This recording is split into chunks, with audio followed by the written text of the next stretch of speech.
আসসালামু আলাইকুম। আমি মোহাম্মদ আফাজউদ্দিন। আমি মুসলিম। ফিলিস্তিনি ফিলিস্তিনি ভাই বোনদের অন্যায় অত্যাচার রুখে দাঁড়াতেই হবে। আমাদের মুসলিম ভাইরা আজকা খুব অসহায়।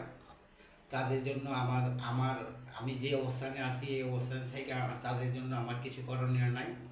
তাই আমি গানের মাধ্যমে আপনাদের উৎসর্গ করলাম আমার এই গানটা।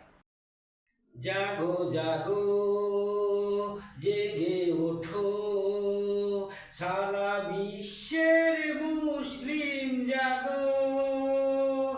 জাগো জাগো জেগে ওঠো,